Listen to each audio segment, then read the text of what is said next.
오늘 새해 첫 주일, 오늘 새로운 비전을 가지고 말씀을 좀 나누고자 합니다. 우리 금년에 우리에게 주신 비전은 1년 내내 저렇게 걸려 있을 텐데요, 여러분 다 보시고 계시죠? 한번 같이 큰 소리로 읽어보겠습니다. 시작. 날마다 더하시는 교회. 금년 한 해 동안 계속 우리가 보고 또 외치고 또 받아야 될 은혜입니다. 여러분, 더한다는 말은 참 좋은 말이죠. 더하기와 빼기, 그 둘 중에 하나를 선택한다면 우리는 물론 더하기를 선택할 겁니다. 만약에 오늘 이 비전이 날마다 더하시는 교회가 아니라 날마다 빼가시는 교회, 그러면 좋겠습니까? 굉장히 불편하겠죠. 우리 삶에는 늘 더하는 복이 있어야 될 줄로 믿습니다. 여러분, 건강도 지금보다 내일이 더 건강해지고, 또 물질의 문제도 더 건강해지고, 또 자녀들의 영육도 건강해지고, 또 교회도 날마다 더 건강해지고 부흥되는 교회가 되면 얼마나 좋겠습니까, 여러분? 하나님은 그렇게 약속하셨습니다. 날마다 더하시는 교회와 성도가 되게 하시겠다고 약속해 주셨습니다. 그러면 그 더하시는 복을 받는 비결이 무엇이냐? 금년 한 해 동안 우리가 열심히 우리도 더하는 그런 노력을 해야 되는데 무엇을 더해야 될까요? 사도행전 2장 47절 말씀입니다. 같이 한번 읽겠습니다. 시작. 하나님을 찬미하며 또 온 백성에게 칭송을 받으니 주께서 구원받는 사람을 날마다 더하게 하시니라. 아멘. 성경을 보면 크게 한마디로 사랑의 책이다, 사랑의 말씀이다, 그렇게 말씀하는 분들이 많이 계십니다. 저는 정답이라고 봅니다. 우리에게 주신 계명도 뭡니까? 십계명이잖아요. 십계명도 두 돌판에 새겨졌습니다. 결국 사랑 아닙니까? 한쪽에는 하나님 사랑, 한쪽에는 이웃 사랑입니다. 우리가 더하시는 복을 받는 비결도 역시 사랑입니다. 여러분, 오늘 말씀해 보니까 하나님을 찬미하며 그랬어요. 하나님을 사랑하라는 얘기죠. 그리고 온 백성에게 칭송을 받았다고 말씀하고 있습니다. 온 백성에게 칭송을 받는 비결이 뭘까요? 우리가 먼저 사랑하면 칭송을 받게 되는 것이죠. 하나님 사랑, 이웃 사랑을 실천하게 됐을 때 하나님은 우리에게 더하시는 그 복을 주신다고 약속해 주셨습니다. 그런데 특별히 뭘 더하시는 은혜를 주신다고 약속하셨냐면 구원받는 사람을 날마다 더하여 주신다. 여러분, 우리 교회가 날마다 구원받는 사람이 더해지는 교회가 될 때에 이것보다 큰 복이 어디 있겠습니까, 여러분? 교회의 존재 이유가 무엇일까요? 구원받을 수 없는 사람들을 구원하셔서 모아주셔서 하나님을 찬미하게 하시려고 교회를 각 곳에 세워주신 것입니다. 그러므로 교회에게 주신 최고의 복은 구원받는 사람이 날마다 더해지는 것이죠. 구원받는 사람이 더해지는 교회는 큰 부흥하는 교회고 또 큰 영향력을 행사하는 교회고 삶을 변화시키는 교회가 될 수밖에 없습니다. 날마다 구원받는 자의 수가 더해지는 교회가 힘 있는 교회가 되고 주님을 영화롭게 하는 교회가 될 수가 있죠. 여러분, 반대로 생각해 봅시다. 날마다 교인 수가 줄어가고 전도도 안 되고 쇠약해지는 교회가 무슨 복을 말할 수가 있겠습니까? 초대교회가 왜 갑자기 부흥하고 큰 영향력을 행사하고 온 백성의 칭송을 받았습니까? 날마다 구원받는 사람이 늘었기 때문입니다. 그 가운데 기적이 일어났고 치유가 일어났고 선한 일들이 일어났기 때문에 날마다 더해지는 복을 받을 수가 있었던 것이죠. 그래서 이 복을 받기 위해서 우리는 무엇을 할 것인가?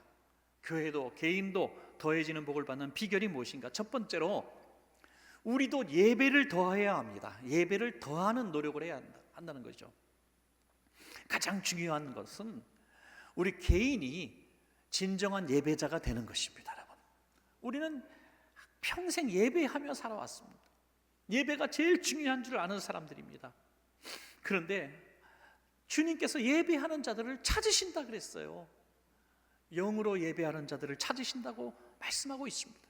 다시 말해서 형식적인 예배가 아니라 우리가 성령으로 충만한 예배자가 되었을 때 그 예배를 우리 하나님께서 받아주신다고 말씀하신 것입니다. 여러분, 우리 금년에는 어느 해보다 금년엔 더 열심히 하나님, 내가 성령으로 충만한 예배자가 되기를 소원합니다 라고 기도했으면 좋겠어요. 또 이전보다 우리 예배가 더 성령님이 강하게 임재하시는 그런 예배가 되기를 소원합니다. 여러분 예배가 뭡니까? 예배가 우리 주님 만나는 시간 아닙니까, 여러분? 그런데 사람만 모여서 그럴듯한 의식과 예식을 행하고 시간 딱 맞춰서 끝나는 그 예배가 과연 하나님이 받으시는 진정한 예배가 될까? 그 예배 가운데 하나님이 더해 주시는 복을 주실까? 절대로 그럴 수가 없다는 것입니다. 여러분, 이 공동체와 상관이 없는 거예요. 우리 공동체가 아무리 마가의 다락방처럼 뜨거운 예배가 드려진다 한들 내가 성령으로 충만하지 못하고 내가 진정한 예배자가 되지 못하면 가인의 예배와 다를 바가 뭐 있습니까? 그러나 우리 예배가 비록 냉랭하다 할지라도 내가 마음이 뜨겁고 내가 성령에 충만해서 오늘 내가 주님을 만나는 예배가 된다면 우리는 성공적인 예배를 드리는 예배자가 될 수가 있습니다, 여러분. 오늘 그래서 무엇보다 예배를 더한다는 의미는 무엇이냐면 예배의 횟수도 중요하지만 정말 예배자가 되기를 원하는 거죠. 진짜 예배를 드리기를 원하는 것입니다. 그래서 내가 성령으로 충만한 예배자, 우리 예배 때마다 성령으로 충만한 예배가 되기 위해서 이전보다 갑절이나 더 성령의 예배가 되어서 우리 이 더해지는 예배가 될 때에 부으시는 은혜도 더해지시는 그런 은혜가 될 줄로 믿습니다. 여러분, 성령으로 충만한 초대교회 예배 한번 상상해 보셨습니까? 사도행전 2장 46절 말씀 보면 날마다 마음을 같이하여 성전에 모이기를 힘썼다라고 말씀하고 있습니다. 날마다 성전에 모였다는 거에 무슨 말입니까? 날마다 예배했다는 겁니다. 그래서 우리 예배 횟수도 좀 늘려가시는 것 너무 중요합니다. 우리가 주일날 한 번 왔던 분도 또 교회에서 드려지는 수많은 예배 가운데 한 번 정도 더 드리는 것도 좋고요. 또 여러분들 개인적으로 큐티라든지 구역 예배라든지 여러분 어떤 사역 그룹에서 그래도 짧은 예배라도 그 예배를 드리는 그 시간들이 좀 더해질 때, 아니 더 예배 드리려고 노력할 때에 우리 하나님께서요 예배자에게 약속하신 은혜도 더해 주시지 않겠습니까, 여러분? 근데 모태신앙들은 참 예배를 너무 많이 드렸거든요. 어릴 때부터 엄마 뱃속에서부터 예배 드려가지고 예배 드리는 게 너무너무 힘들 때도 많이 있어요. 우리 애들도요 예배 드리는 게 힘들 때가 많이 있습니다. 그런데 나중에 깨닫게 돼요. 예배가 얼마나 우리에게 소중한 시간이었는지 나중에 깨닫게 되는 거예요. 왜 그럴까요? 예배 주시는 복이 도대체 뭘까요?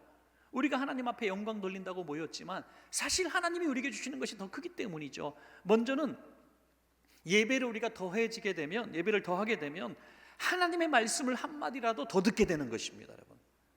하나님의 말씀을 더 듣는 자리가 예배 시간입니다, 여러분. 세상 얘기는 얼마나 많이 듣습니까, 여러분? 얼마나 지겹도록 듣습니까? 여러분 뉴스 같은 거 틀어놓다 보면 요즘에 짜증나지 않아요? 그런데 또 신문도 보고 핸드폰으로 또 뉴스를 봐요. 너무너무 세상 소리 많이 듣습니다. 쓸데없는 소리 너무너무 많이 듣습니다. 그런데 우리에게 정말 소중한 시간은 하나님의 말씀을 듣는 시간입니다, 여러분. 주님은 너무나 우리에게 말씀하고 싶어 하십니다. 그래서 우리를 예배자리로 불러주시는 것입니다. 이 짧은 시간, 짧은 설교의 시간에 우리는 귀를 쫑긋 열고 하나님이 오늘 내게 무슨 말씀을 하실까 귀 기울여 하나님의 말씀을 들어야 될 줄로 믿습니다. 그것이 우리에게 양식이고 힘입니다, 여러분. 마태복음 28장 20절에 내가 너희에게 분부한 모든 것을 가르쳐 지키게 하라. 볼지어다 내가 세상 끝날까지 너희와 항상 함께 있으리라 하시니라. 내가 너희에게 분부한 모든 것을 가르쳐 들은 게 있어야 가르쳐 지키게 하죠. 하나님의 말씀을 알아야 그 말씀대로 살죠. 여러분, 그래서 하나님의 말씀 듣는 이 시간을 귀하게 여기시고 예배를 귀하게 여기는 거 얼마나 귀한지 모릅니다. 그래서 예배 때마다 하나님의 말씀 한 절이라도 메모도 하시고 말씀대로 살아가기를 결심하신다면 금년에 분명히 더해 주시는 은혜를 받을 줄로 믿습니다, 여러분. 또한 예배를 더하게 되면 뭘 하게 됩니까? 예배하게 되면 결국 기도의 횟수가 늘어나게 됩니다. 기도의 시간이 늘어나게 됩니다. 저는요 그래도 하루에 3번씩 기도합니다. 식사 기도 빼놓고 말씀합시다 우리 여러분. 식사 기도 빼고 내가 정말 한 번이라도 진지하게 기도하는 그 시간이 있느냐, 우리에게 거의 별로 없습니다. 큰 문제가 있어야 기도할지 모릅니다. 그런데 예배를 드린다는 게 뭡니까? 예배에 참여하게 되면 적어도 몇 번의 기도를 하게 돼요. 여러분, 기도는 생명이고 호흡이라고 말하지 않습니까? 나 혼자 기도할 수 없다면 예배 자리로 나오시기 바랍니다. 그럼 기도하게 되는 거예요. 그래서 이 부분에 관해서 한 가지 여러분께 부탁과 제안을 드립니다. 주일 낮 예배 시간에 설교 후에 잠깐 기도하는 시간이 있습니다. 그때라도 이 짧은 시간이지만 1분, 2분 이 시간을 정말 헛되게 보내지 마시기를 부탁을 드립니다. 정말 짧은 시간이지만 이 시간에 정말 집중적으로 오늘 말씀을 중심으로 주님, 내가 그렇게 되기를 원합니다 라고 간절하게 기도할 때 그 기도가 우리가 더해지는 기도가 되고 과거에 하지 못했던 기도가 되고 하나님이 갑절로 응답하시는 그런 시간이 될 줄로 믿습니다. 여러분, 두 번째로 우리가 더할 것은 사랑을 더해야 합니다. 사랑. 여러분, 초대교회의 사랑의 그 귀한 증거들이 저는 크게 두 가지라고 생각합니다. 하나는 날마다 모여서 교제했다는 거죠. 사도행전 2장 46절 보면 날마다 마음을 같이하여 성전에 모이기를 힘쓰고 집에서 떡을 떼며 기쁨과 순전한 마음으로 음식을 먹고, 날마다 봐도 또 보고 싶은 얼굴들, 그래서 집에서 모였습니다. 그걸로 부족해서 또 예배당에서 모였습니다. 여러분, 우리 성도님들이 10년째 같이 한 교회에서 신앙생활했는데 이름은 고사하고 얼굴도 모르는 분들이 있어요. 그럴 수밖에 없죠. 그럴 수밖에 없습니다. 그러면 어떻게 해야 될까요? 이게 정상입니까? 그러면 소그룹이라도 우리가 참여해서 친밀한 몇 사람이라도 좀 친밀한 교제를 해야 되지 않겠습니까? 여러분, 주일날 오늘 교회 오실 때 혹시라도 너무나 보고 싶었던 성도님 계십니까? 너무나 만나고 싶었던 분들 계십니까? 그래서 그분 보고 싶어서 막 설레는 마음으로 오신 분들 계십니까? 표정 보니까 아무도 안 계신 것 같은데 그런 분이 계시다면 얼마나 좋을까요? 우리 좌우편에 계신 분에게 이렇게 물어봅시다. 나보고 싶어서 어떻게 일주일 참았어요? 예, 참 용감하죠. 그런 질문을 다 하고. 그렇게 보고 싶은 성도가 됐으면 좋겠어요. 예. 그래서 예배 드릴 때 옆자리 앉은 분에게 예배 드리고 돌아갈 때, 성도님 다음 주에도 이 자리에서 또 뵀으면 좋겠어요. 그런 말 했으면 얼마나 좋을까요? 예배 드리러 왔어도 옆에 누가 앉았는지 뒤에 누가 앉았는지 신경도 안 쓰고 그렇게 예배 드리는 그런 우리 교제라면 우리는 금년에 좀 이런 사랑의 교제를 좀 더해보는 노력을 해야 되지 않겠습니까, 여러분? 그래서 여러분께 부탁드리는 것은 이런 작은 그룹, 작은 모임, 그래서 한 사람이라도 더 인사하고 더 교제하는 그 사랑을, 교제를 더해가는 노력을 해봐야 된다는 것이죠. 또 하나는, 증거는 선교와 구제입니다. 결국에는 사랑한다고 하는 것은 말로만이 아닙니다. 결국에는 내 주머니에서 내 시간이, 내 노력이 뭔가 나가야 이게 진정한 사랑입니다. 이것을 우리는 조금 더 더해보는 노력을 해봐야 합니다. 사도행전 2장 44절에서 45절입니다. 믿는 사람이 다 함께 있어 모든 물건을 서로 통용하고 또 재산과 소유를 팔아 각 사람의 필요를 따라 나눠주며 라고 했습니다. 선행과 구제도요, 해본 사람이 또 하게 되고요, 받아본 사람도 또 하게 됩니다. 평생 누군가에게 이유 없는 선행을 해보지 못한 사람은 받을 줄도 몰라요. 이건 실제 있었던 얘기는 아니지만 제가 한번 비유를 들겠습니다. 제가 어떤 성도님을 보면서 몇 년째 얼굴 이렇게 보다가 애가 있어요. 그래서 뭔가 귀엽기도 하고, 그래서 평소에 하지 않던 일을 합니다. 주머니에서, 제 주머니에는 항상 5만 원짜리와 만 원짜리가 이렇게 숨겨져 있습니다. 그런데 반대쪽에 넣기도 하고 다른 쪽에 숨깁니다. 왜냐하면 만 원짜리 줘야 될 때 5만 원짜리가 나오면 큰일 납니다. 내가 왜 거기서 나와? 그래가지고 10,000원짜리를 꺼내야 되기 때문에 양쪽에 잘 놓습니다. 애가 이뻐서 오늘은 정말 큰 마음 먹고 50,000원짜리를 빼서 애를 줬어요. 엄마가 너무너무 당황하는 거예요. 그러더니 새벽 1시쯤에 문자가 왔습니다. 목사님, 50,000원 우리에게 준 저희가 무엇입니까? 제가 요즘에 신앙생활 똑바로 하지 않아서 뭐라고 말씀하시렵니까?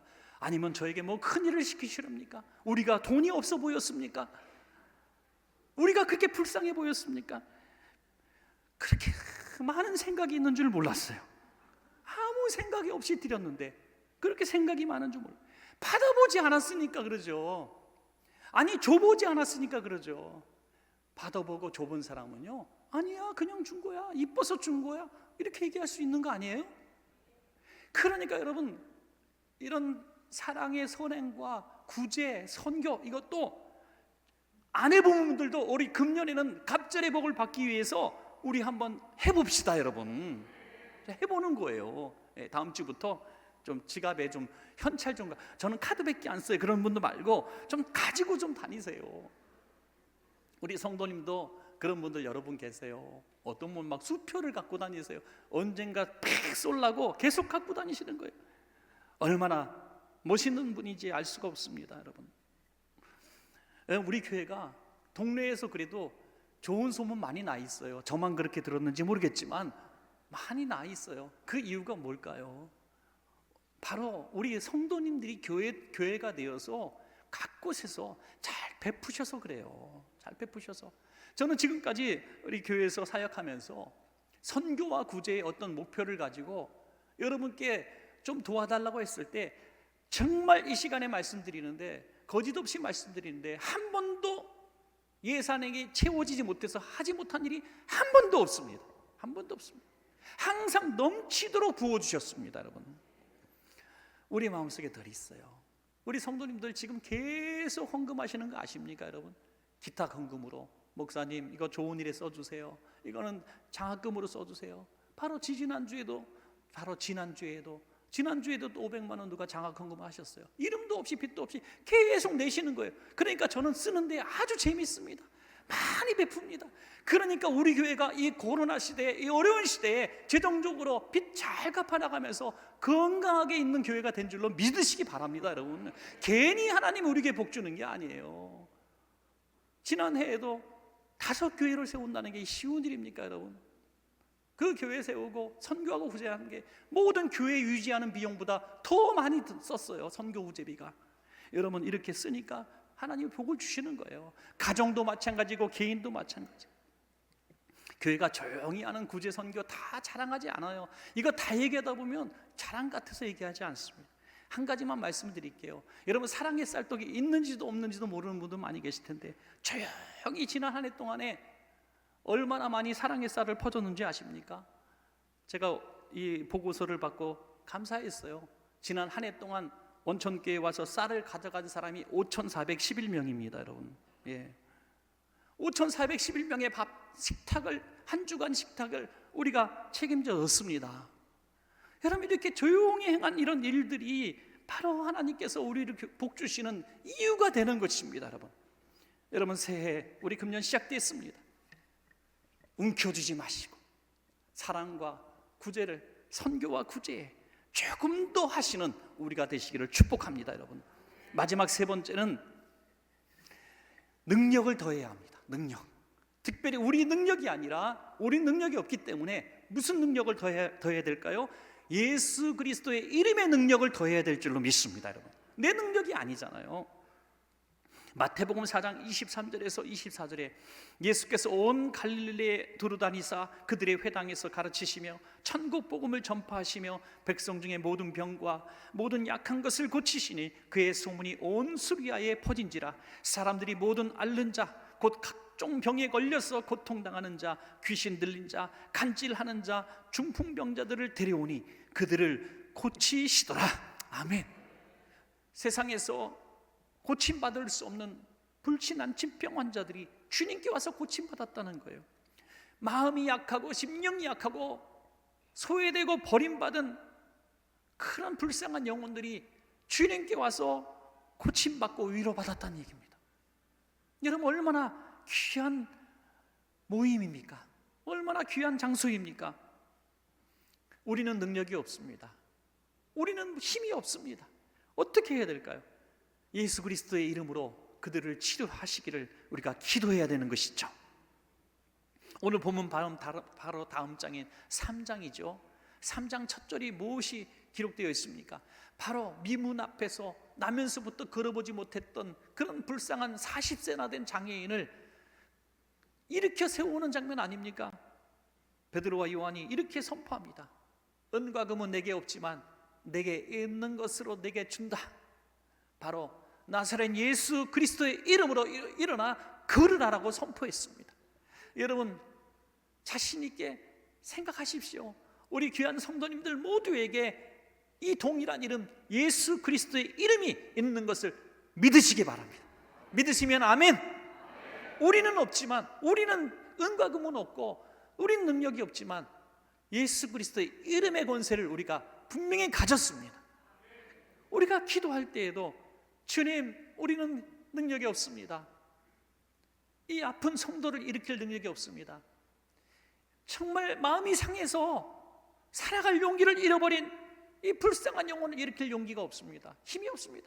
하나님, 내 자녀를 돌이키게 할 힘이 내게 없습니다. 그러나 내게 있는, 내가 믿는 예수 그리스도의 이름으로 기도하오니 주님 일으켜 세워 주십시오, 고쳐 주십시오 라고 선포하며 기도하시기 바랍니다. 여러분, 이럴 때에 더해지는 역사가 일어났는데 불같이 부흥하는 역사가 일어났습니다. 처음에 마가다락방에서 120명이 모여서 기도했는데 나중에 성령 충만받아 베드로가 설교하니까 하루에 3,000명이 돌아오지 않습니까? 그리고 수많은 사도들의 이적과 기사가 나타날 때 장정만 5,000명이 돌아오는 역사가 일어났다고 기록되어 있고요. 그 다음에 뭐라고 말합니까? 얼마나 모였는지 수를 기록할 수 없다고 말합니다. 예루살렘 교회를 중심으로 대폭발이 일어나서 바울이 복음을 증거할 때 소아시아의 수많은 교회들이 세워지게 된 것입니다. 기적이 없이 어떻게 이런 역사가 일어날 수 있겠습니까? 여러분, 우리 교회 안에 정말 사모하는 마음을 가지십시다. 하나님, 마음이 상한 자들, 육신의 질병 가진 자들이 오늘 예수 이름으로 치료받기를 원합니다. 예배 때마다 그런 분들이 나오기를 원합니다. 그렇게 기도하고 우리가 나아갈 때에 하나님께서 더해주시는 이 복을 우리 교회도 주실 줄로 믿습니다. 여러분, 말씀을 맺겠습니다.